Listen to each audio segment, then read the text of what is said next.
about you long gone, it don't matter. Ride or die, that's been the deal. The light of your rock, I disappear.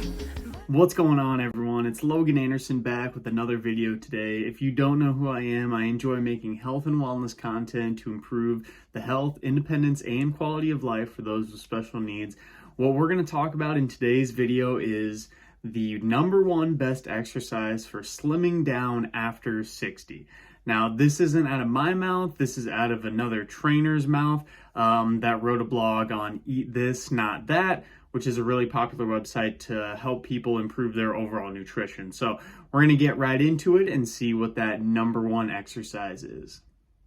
So for starters, I do want to say, typically when I'm working with older individuals and they ask me about weight loss, I don't usually recommend people to actively try to lose weight unless they are morbidly obese or at a body fat and overall body weight that's unhealthy for them. If they're at a healthy weight and they don't really have much overall fat that they need to lose that would really improve their health, I really strive people away from it for basically vanity purposes. As you get older, I've noticed with a lot of individuals, they don't really get enough nutrients as it is, so having them just all of a sudden eat a lot less in general, as well as potentially not eating the best foods, I'm just not a huge fan of it. So kind of a side note when it comes to this, I don't really like people trying to lose weight anyway. On the flip side though, if they are overweight, as I mentioned, feel free, and I would recommend it to improve their health. So when we actually look at the exercise that they talk about in this article, it is rowing. Now, it's not the type of rowing done with a dumbbell. This is actually the cardio exercise rowing, where you strap yourself into the machine and you give it a couple pumps. You stay on there for a lot of time. It's a really good cardiovascular exercise. And when we're moving through this article, they actually make a few different claims of why rowing is good for those who are 60. The first one being that rowing is a full body workout. Now, I totally agree with this. When you're rowing, it works your forearm muscles and your grip muscles. It works your quads. It works your glutes. It works your core. It works almost every single muscle in your body. With that said, though, this is an endurance type workout. So you're not getting a lot of that strength adaptation from lifting weights. You do get endurance adaptations in those specific muscles. So it is a good full body workout. However, it's a full body workout for endurance and being able to do an activity for a long period of time. It's also, as we talked about, good for improving your overall fitness or your cardiovascular health. That's kind of what they were mentioning as the second point in this article. And I totally agree with this as well. In conjunction with doing cardio activities, usually the ones that give you the most bang for your buck and elevate your heart rate are ones that involve a lot of different muscles. And that's exactly what rowing does. All right, so we're going to look into their third claim now, in that you can perform HIIT or steady state.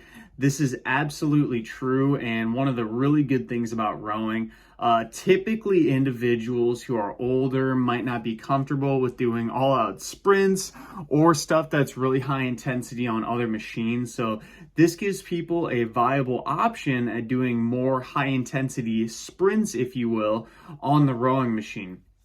Practicing these vigorous bouts of activity are really good to improve your overall fitness and add a little bit more of your spice to your workout.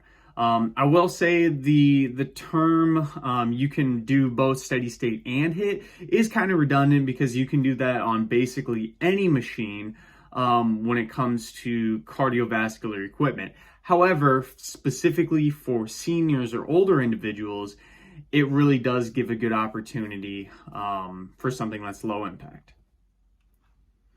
And speaking of low impact, the fourth point that the trainer says is that it is a low impact activity, And that is absolutely true. When you're doing this, there's actually no eccentric repetition when you're doing it. So basically, you're only pushing with your legs and pulling. When you come back down into the rowing machine, you're not actively using many muscles to help lower yourself down. So when it comes to stuff being higher impact, usually stuff like walking and running has a really high eccentric load. Rowing doesn't. So it's really, really low impact in that regard, and will allow you to do your workouts without feeling quite as beat up or even maybe as sore the next day. So I can't really dog them on this opinion either.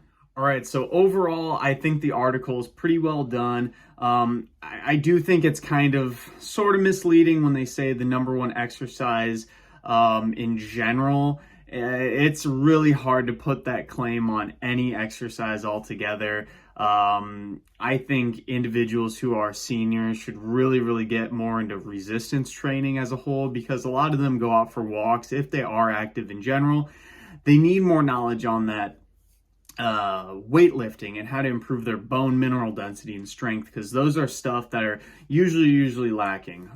With that said though, doing the rowing machine is a really great exercise, and if you are able to get into a rowing machine and you're older, I did just make a video on this. I'll post it in the comments below, and you can check that out to hopefully give you a better idea of how to row. I'll also link this article from the Eat This Not That website down below as well. And hopefully you got something out of this video. We'll make sure to catch you in that next video. And remember, I'm here to help you not just survive in your life, but thrive. I'm outta it, to tell me you're no good. I'm brushing away.